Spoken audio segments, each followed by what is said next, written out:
Why are buildings made of steel? Strong, light, and flexible steel frames offer many advantages over wood and concrete, especially where skyscrapers are concerned. Steel makes big buildings relatively light, with tremendous load-bearing capacity. The upper floors won't crush the floors beneath them, and steel holds up better to weather and fire.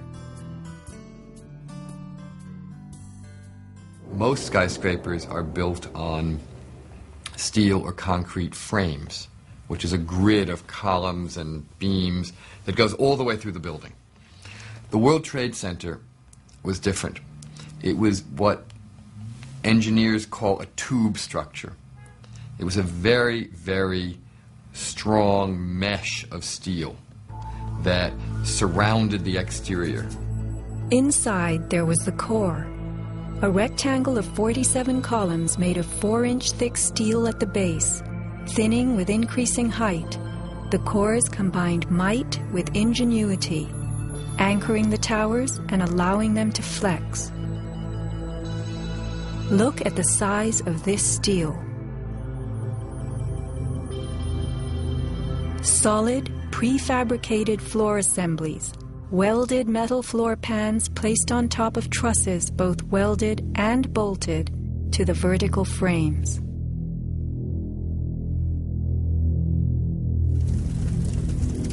The story we were told. This rock-like steel grid gave way because fire warped the trusses, causing the bolts to fail. As the trusses sagged and fell, the floors dropped with them. In its 2002 documentary, Why the Towers Fell, PBS creates a video model.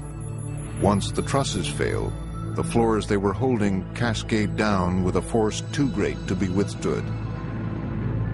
The result is what's called a progressive collapse, as each floor pancakes down onto the one below. What remains standing? The tall, indestructible core. Why does PBS fail to explain the complete disappearance of the Twin Towers' cores?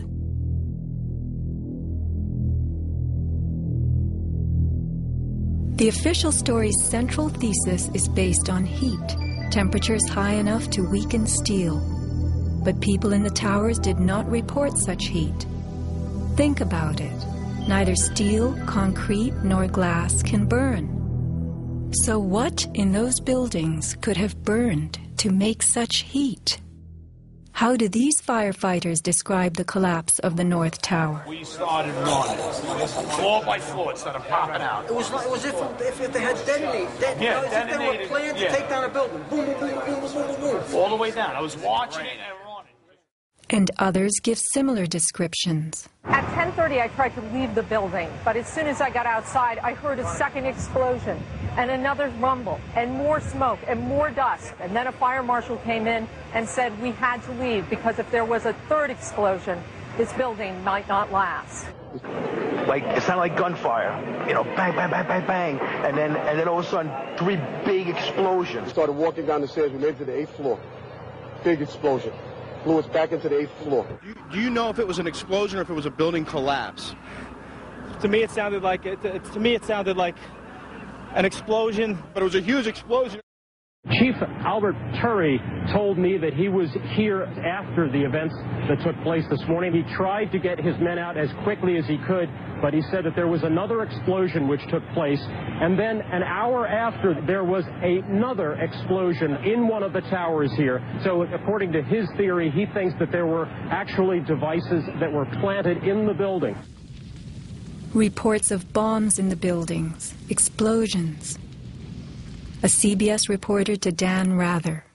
But I was coming toward the World Trade Center looking for CBS crews and asked a firefighter if he saw any.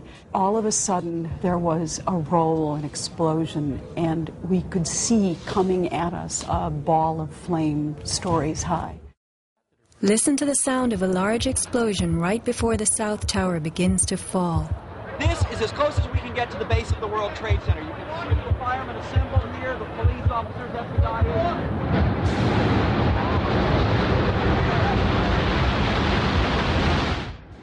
Sound reaches us after what we see. If the boom we just heard was the sound of the building collapsing, it would follow the collapse. Instead, the boom is heard before.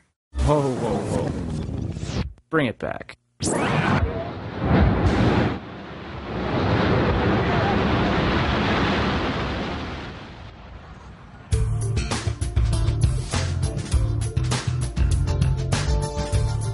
Let's consider the characteristics of steel.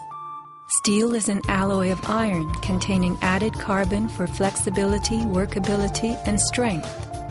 In the days of old, blacksmiths heated iron till it was red and pounded it for hours to form it. Horseshoes, knife blades, and plowshares were typical creations. Steel was introduced in the mid-1800s, and by the end of the century, with the advent of the blast furnace, found widespread commercial use. A blast furnace is known as a controlled environment. High temperatures are reached as oxygen is pumped into a closed space. How and when does steel melt? Steel melts at temperatures of 2750 degrees Fahrenheit and above, attained only in a blast furnace or when a powerful incendiary such as thermite is used. Steel or any substance that is burned will never become hotter than the temperature of the fire or heat applied to it. An open-air hydrocarbon fire reaches a maximal temperature of some 1200 degrees Fahrenheit in a dirty or uncontrolled burn, characterized by red-orange flames. Red-orange flames are what we saw on September 11th. Even the fireball caused by the plane strike was red-orange.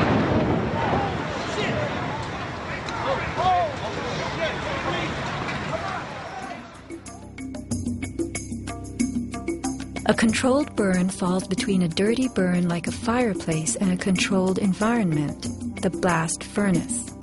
A controlled burn employs a regulated mix of air and fuel, an example being your gas stove or the engine in your car. You can fire up your gas stove all day long, making soup, roasting a duck, or simmering a stew. Made of steel, your stove will not melt, and nor will your pots and pans. This is a kerosene heater designed for use in any ordinary house. The heater runs on jet-grade kerosene contained in this tank. Made of steel, the heater can operate all night and all day. The kerosene fumes ignite and burn inside it, never causing even the smallest part of this heater to weaken or melt. Yet we were led to believe that these tremendous buildings, framed in steel and surfaced in aluminum, totally collapsed from small scattered fires and 90 minutes of smoke. Take note of these hurtling beams, thrown laterally outward as the tower comes to earth. Would fire have the strength to eject such huge hunks of metal?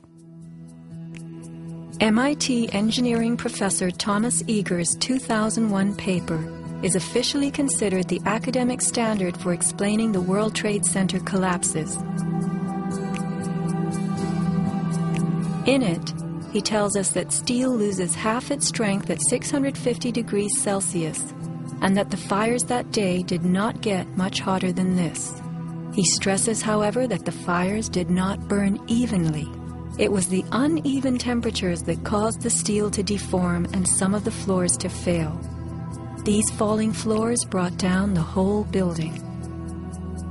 While it was impossible for the fuel-rich diffuse flame fire to burn at a temperature high enough to melt the steel, its quick ignition and intense heat caused the steel to lose at least half its strength and to deform, causing buckling or crippling. This weakening and deformation caused a few floors to fall, while the weight of the stories above them crushed the floors below, initiating a domino collapse.